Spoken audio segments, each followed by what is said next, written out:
હનુમાનજી જન્મોત્સવ નિમિત્તે નિર્ણયનગર યુવક મંડળ દ્વારા ભવ્ય બટુક ભોજન અને સુંદરકાંડ પાઠનું આયોજન કરાયું। સમાજ સેવા, સંસ્કાર અને સાંસ્કૃતિક મૂલ્યના પ્રસારના હેતુથી નિર્ણયનગર યુવક મંડળ દ્વારા નિર્ણયનગર વિસ્તારમાં વિશાળ બટુક ભોજન અને ભવ્ય સુંદરકાંડ પાઠ કાર્યક્રમનું આયોજન કરવામાં આવ્યું। યુવક મંડળના આશરે 25થી વધુ સભ્યોએ સમગ્ર વર્ષ દરમિયાન પોતાની કમાણીમાંથી દર મહિને સેવા અર્થે એક નક્કી હિસ્સો ભેગો કર્યો હતો।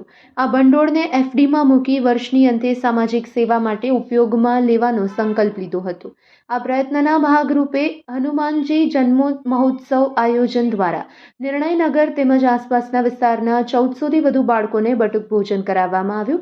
આ પ્રસંગે વાત કરતા પાર્થ દાવડાએ જણાવ્યું કે વર્ષભર સેવા માટે ભંડોળ ભેગું કરવાની અમારી પહેલ સમાજમાં નવો દાખલો સ્થાપવાની દિશામાં એક મહત્વપૂર્ણ પગલું છે।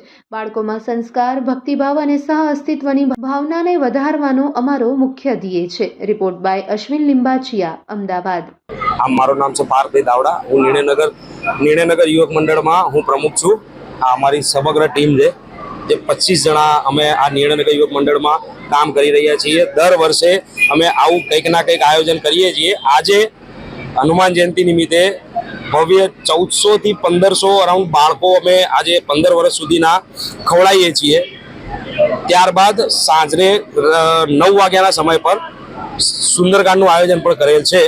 તેમાં અરાઉન્ડ 500 થી 700 માણસની આશા છે અમને કે આવશે। તો એક જ કે અત્યારે અમે જે 20-25 દિવસથી છેલ્લે નક્કી કર્યું હતું કે ભાઈ નિર્ણયનગર યુવક મંડળ અમે વર્ષે આવા એક કાર્યક્રમ કરીએ છીએ। છોકરાઓનું કહેવું એવું હતું કે આ વખત પણ બટુક ભોજનનું આયોજન કરો। અમે કાર્ય કરીએ છીએ। એક હનુમાનજીનું મંદિર બનાવવાનું છે। અત્યારે જે જગ્યા પર આપણે જમણવાર જોઈ રહ્યા છીએ એ જગ્યા પર હનુમાનજીનું મંદિર ખૂણામાં બનાવવા જઈ રહ્યા છીએ અમે।